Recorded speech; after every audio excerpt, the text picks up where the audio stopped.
आधी रात का पहर था। चारों तरफ घना जंगल। एक लड़की डरी सहमी सी अंधेरे के बीच खड़ी थी।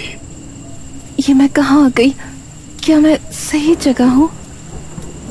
वो इधर उधर देख रही थी, लेकिन घने जंगल के अलावा कुछ भी नजर नहीं आ रहा था। तभी उसे एक आवाज सुनाई दी। यह आवाज सुनकर वो अचानक से डर गई और झाड़ियों के बीच जा छिपी। उसने देखा कि 4 आदमी कंधे पर एक ताबूत उठाए आगे बढ़ रहे हैं और उन्हें पहचानते ही वो बेहद डर गई। हे काली दुनिया की देवी, मुझे बचा लीजिए। वो चारों उस लड़की के जितना करीब आ रहे थे, उसके दिल में खौफ और भी ज्यादा बढ़ता जा रहा था। वो उस तक पहुंचने ही वाले थे, तभी अचानक उसे झटका लगा। अरे उठ दमयंती बेटी, क्या हो गया तुझे? वो नींद से जागी। उसने देखा कि उसकी माँ उसे जगा रही थी और वो पूरी तरह से पसीनों से भीगी थी। हाँ, हे भगवान, शुक्र है सपना ही था। ये रोजाना सोते समय क्या हो जाता है तुझे? पता नहीं माँ, क्यों रोज रोज एक ही सपना आता है, पता नहीं क्यों।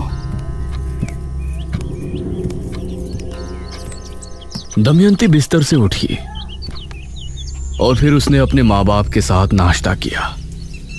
उसके पिता एक किसान थे और खेती करके ही वो अपने और अपने परिवार का घर चलाते थे। एक शाम उसके पिता खेतों से वापस नहीं लौटे और शाम हो चली थी। ये कहाँ रह गए? मुझे बहुत चिंता हो रही है इनकी। माँ, मैं पिताजी को देख कर आती हूँ। अच्छा ठीक है बेटी, चल मैं भी तेरे साथ चलती हूँ। नहीं माँ, मैं चली जाऊंगी। आपके घुटनों में पहले ही दर्द है, आप यहीं आराम कीजिए। संभल के जाना बेटी। दमयंती अपने पिता को ढूंढने के लिए घर से निकली और खेतों की तरफ चली गई। वो खेतों में पहुंची तो सुनसान रास्ता और घना अंधेरा देखकर उसे डर लगने लगा।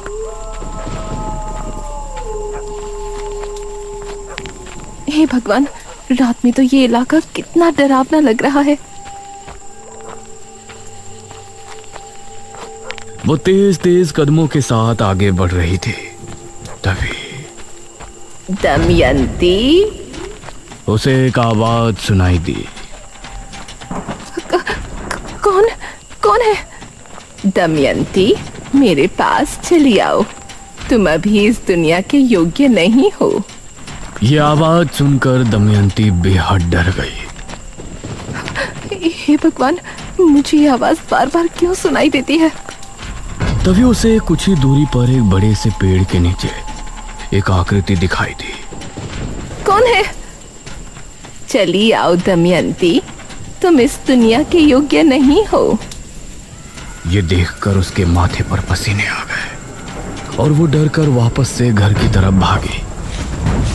लेकिन उसके कानों में बार बार वही आवाज आ रही थी। चली आओ दमयंती, तुम इस दुनिया के योग्य नहीं हो। दमयंती, मेरे पास चली आओ। तुम अभी इस दुनिया के योग्य नहीं हो। और लंबी लंबी सांसें लेने लगी।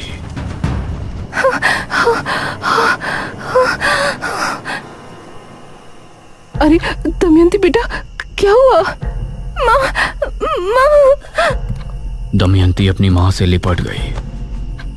तभी उसके पिता बोले, बस नाटक शुरू। क्यों गई थी तू खेतों में, बता मुझे। पिताजी, मैं तो आपको देखने गई थी।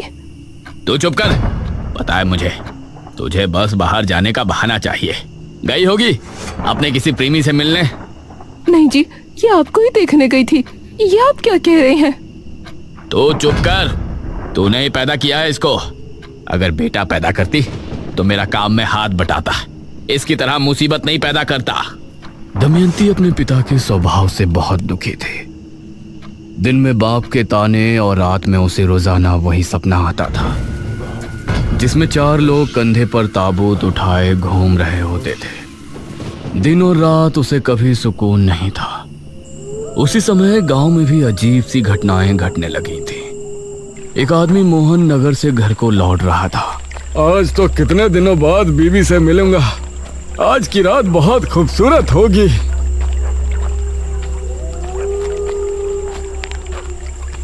नौजवान, जरा इधर देखो।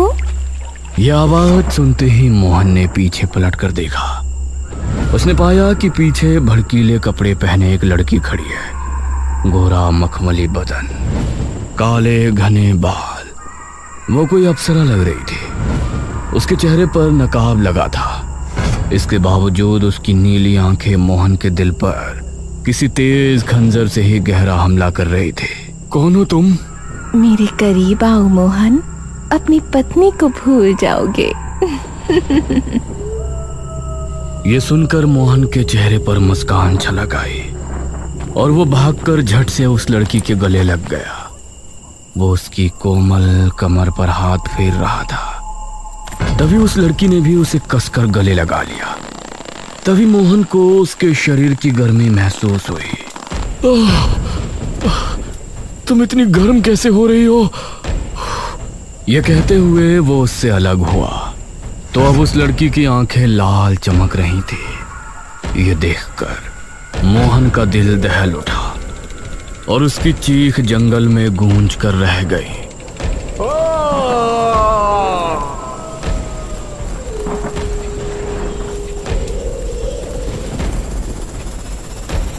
कुछ देर बाद मोहन की लाश एक पेड़ की डाल पर लटकी थी।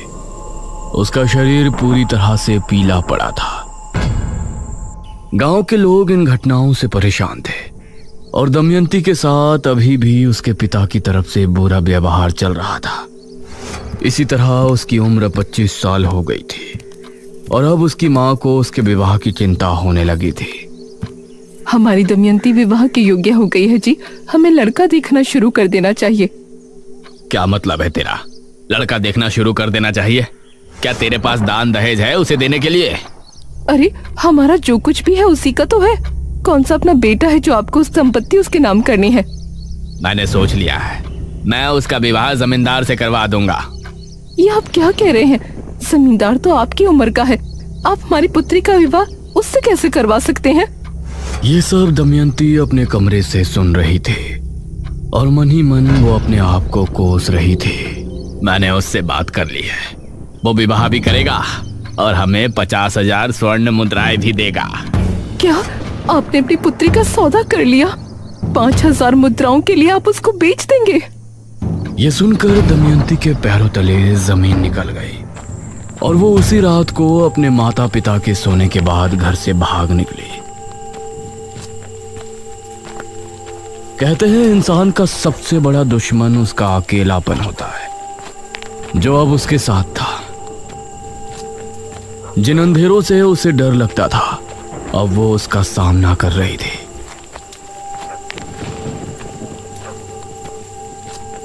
वह जंगल में एक पुराने से झोपड़े में रहने लगी, लेकिन अभी भी वो आवाजें उसका पीछा नहीं छोड़ रही थी। तुमको अभी तक कुछ समझ नहीं आया। आखिर कब तक तुम इस तरह जियोगी? तुम इस दुनिया के योग्य नहीं हो दमयंती। आ जाओ, मेरे पास चली आओ। उसे महसूस हुआ कि कोई उसकी झोपड़ी के बाहर भटक रहा है, तो उसका डर और ज्यादा बढ़ गया। वो कोने में सिमट कर बैठ गई और कांपने लगी, लेकिन वो आवाज और कदमों की आहट उसे बार बार सुनाई दे रही थी। इसी तरह उसकी रात निकल गई।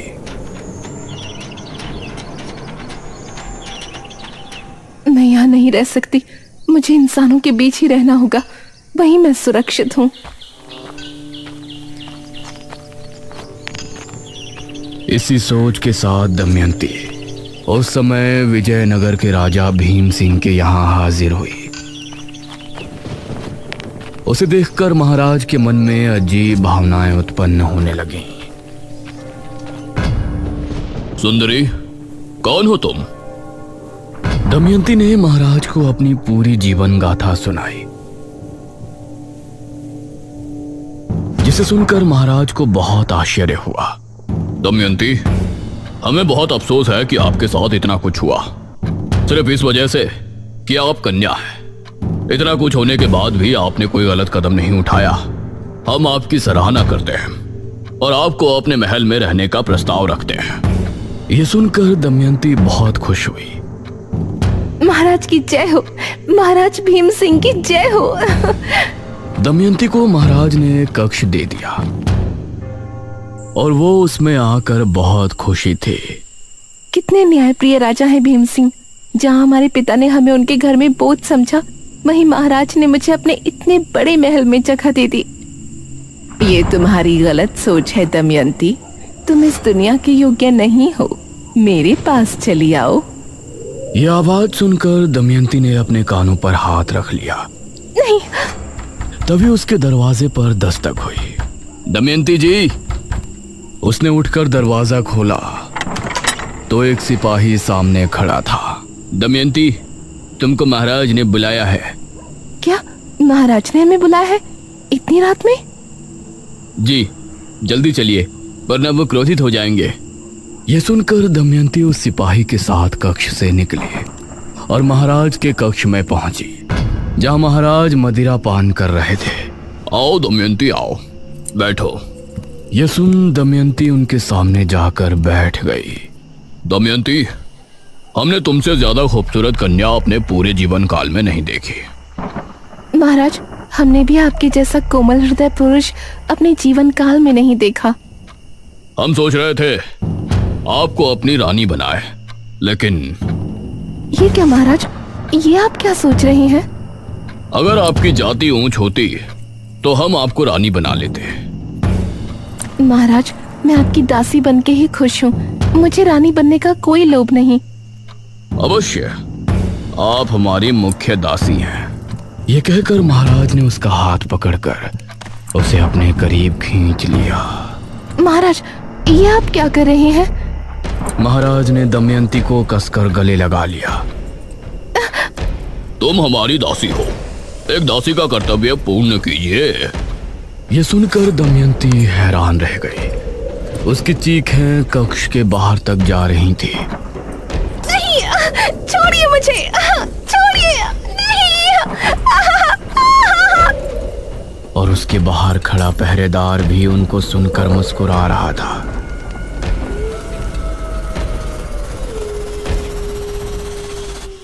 आधी रात के समय महाराज को नींद आ गई, लेकिन दमयंती वहीं पड़ी रो रही थी।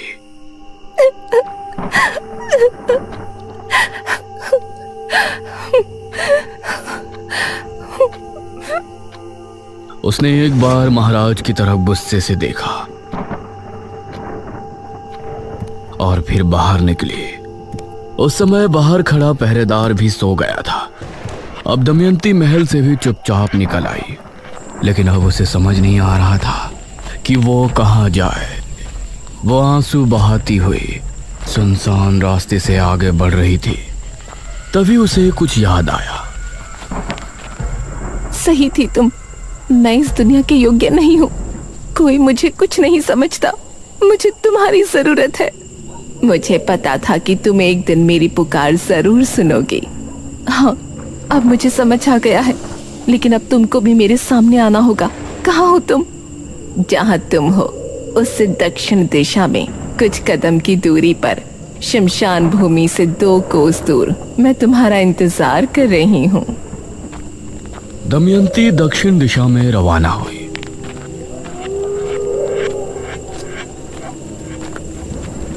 और कुछ कदम चलने के बाद वो शमशान भूमि पहुंची। उसके बाद 2 कोस चलने के बाद वो एक जगह पहुंची जहां उसने देखा एक स्त्री कुंड के सामने बैठी है। आओ दमयंती।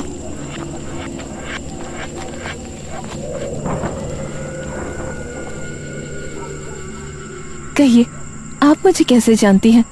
आपकी आवाज मुझ तक कैसे पहुंचती थी? वो सब मेरी शक्तियों का असर था।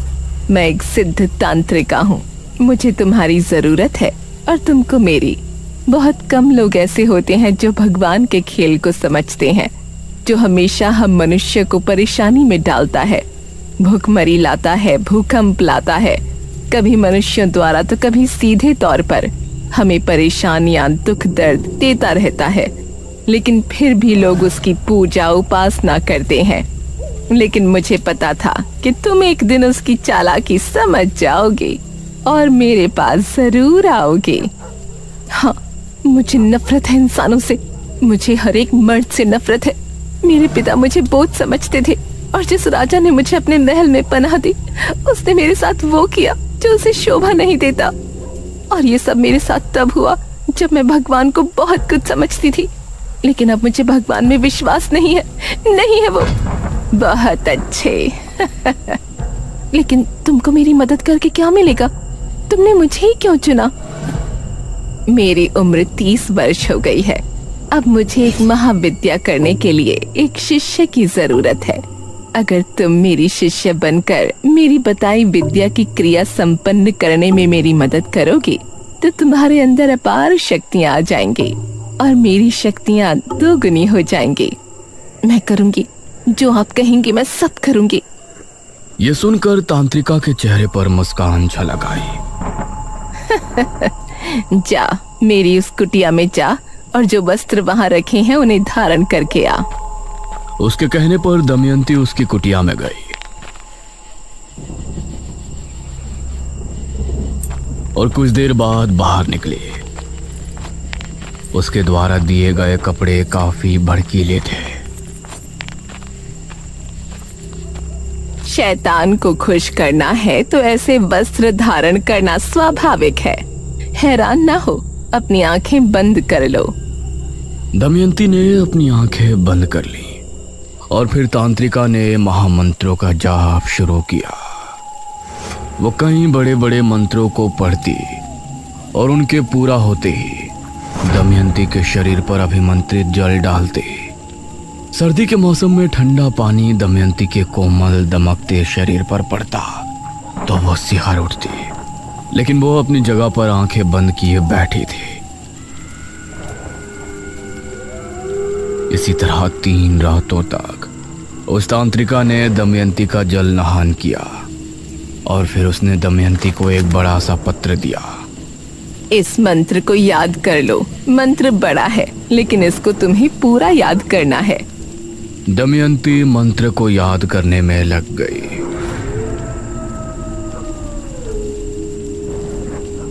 वह पूरे दिन उस पत्र को लेकर बैठी रहती और करीब 4 दिनों में जाकर तांत्रिका, अब मुझे वो मंत्र पूरा याद हो गया है। बहुत अच्छे। ये कहकर तांत्रिका ने दमयंती के सामने एक मटका रखा और बोली, आज से तुमको मध्य रात्रि से लेकर सुबह होने तक वही मंत्र पढ़ना है और हर मंत्र के पूर्ण हो जाने पर इस मटकी के पानी में फूंकना है। जी, जैसा आप बोले। ये कहकर दमयंती वो क्रिया करने में लग गई। अब तांत्रिका अपनी कुटिया में आराम करने लगी और दमयंती ने पूरी रात मंत्रों जाप किया। सुबह सूरज निकलने से पहले तांत्रिका उसके पास पहुंची। बहुत अच्छी दमयंती, अब तुम विश्राम कर सकती हो। ये सुनकर दमयंती खड़ी हुई और फिर कुटिया में चली गई और वो तांत्रिका उस मटकी को लेकर घने जंगल की तरफ चली गई। ये तांत्रिका कहाँ चली गई?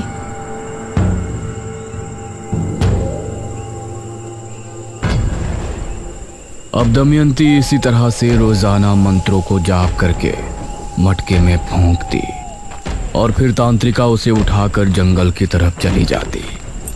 और ये देखकर न जाने क्यों दमयंती के दिल में सवाल उठ रहे थे। ये तांत्रिका आखिर रोजाना जाती कहाँ है? एक दिन दमयंती चुपचाप तांत्रिका के पीछे चली गई। तांत्रिका बहुत ही घने जंगल में जा रही थी। जहां जाते समय दमयंती को भी डर लग रहा था। उसने देखा कि तांत्रिका एक बड़ी सी मूर्ति के सामने जाकर रुकी और उसने अपना नकाब हटाया तो पता चला उसका आधा चेहरा झलसा हुआ था। ये देखकर दमयंती चौंक पड़ी। शैतानों की देवी, क्रिया पूरी होने वाली है, अपना आशीर्वाद दीजिए। उसके इतना कहते ही उस मूर्ति से एक दिव्य रोशनी निकली और फिर वो उस मटके के अंदर चली गई। धन्य हो शैतानों की देवी। ये कहकर वो झाड़ियों में चली गई। ये कहाँ गई? तभी झाड़ियों में हलचल हुई। तांत्रिका वहां से एक लड़के को निकाल कर लाई। पैर रस्सी से बंधे थे। तभी तांत्रिका की आंख लाल होकर चमकने लगी और उसने उस लड़के पर हमला बोल दिया। तांत्रिका ने उस लड़के के साथ वो किया जो दमयंती के लिए देखना बहुत ही भयानक था और कुछ ही देर में वो लड़का मृत हो गया। उसका शरीर नीला पड़ गया। ये तो एक डायनी है, तांत्रिका नहीं।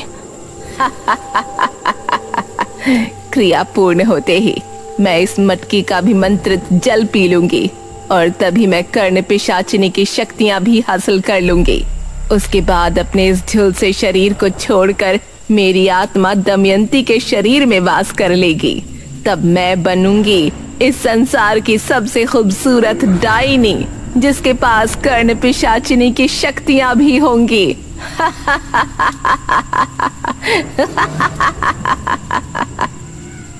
ये सुनकर दमयंती के पैरों तले जमीन निकल गई। वो वहां से भागी और चुपचाप आकर अपनी जगह पर लेट गई। अब मैं क्या करूं? ये सिर्फ मेरा इस्तेमाल कर रही है। ये मुझसे क्रिया करवा रही है जिससे ये किसी कर्ण पिशाचिनी की शक्तियां हासिल कर लेगी और मेरे शरीर में वास कर लेगी। इसका मतलब मैं मर जाऊंगी।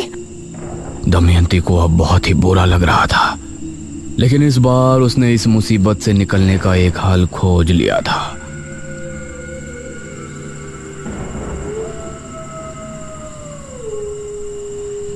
वो अगली रात भी क्रिया करने के लिए पहुंची। आज की क्रिया पूर्ण होते ही तुम्हारे अंदर अपार शक्तियां आ जाएंगी और मुझे हासिल होंगी कर्ण पिशाचिनी की शक्तियां। आज की रात भी उतनी ही लगन से क्रिया करना दमयंती। ये कर्ण पिशाचिनी कौन होती है? कर्ण पिशाचिनी में वो शक्ति होती है कि वो सामने मौजूद इंसान के मन की बात सुन सकती है और किसी इंसान को देखकर उसका भूतकाल भी जान सकती है। यह सुनकर दमयंती ने कुछ सोचा और फिर क्रिया करने बैठ गई, जो कि आखिरी रात थी। आज रात तांत्रिका को भी नींद नहीं आ रही थी। वो दमयंती के पास बैठकर उसे निहार रही थी। दमयंती को मंत्र पढ़ते हुए सुबह होने ही वाली थी। तभी डायनी खुश होते हुए खड़ी हुई और दमयंती की तरफ बढ़ी। वो उस मटकी को उठाने ही वाली थी कि तभी दमयंती ने अपने कमर बंद में छिपा खंजर निकाला और तभी डायनी जमीन पर गिरकर तड़पने लगी। और तभी दमयंती ने मटकी उठाकर अपने मुंह से लगा ली। यह देखकर डायनी चिल्ला उठी। नहीं! दमयंती ने पूरा पानी पी लिया और मटके को जमीन पर मारकर फोड़ दिया। डायनी एक तेज चीख के साथ राख बनकर खत्म हो गई। दमयंती अभी उसे देख ही रही थी कि तभी तेज हवा चली और तूफान आ गया। दमयंती अपने आप हवा में उड़ गई। नहीं! और वो उसी मूर्ति के सामने जाकर गिरी। दमयंती, तुमने डायनी को उसकी क्रिया के समय मार डाला, इसीलिए अब डायनी की सारी शक्तियां तुम्हारे शरीर में आ चुकी हैं। इसके साथ ही तुमने जो क्रिया की थी उसके जरिए कर्ण पिशाचिनी की शक्तियां भी तुमको हासिल हो गई हैं। अब तुम हो मेरी सबसे प्रिय शिष्य, सबसे ज्यादा शक्तिशाली और सुंदर डायनी दमयंती। ये सुनकर दमयंती ने उसके सामने हाथ जोड़ लिए और भयानक अंदाज में हंसने लगी।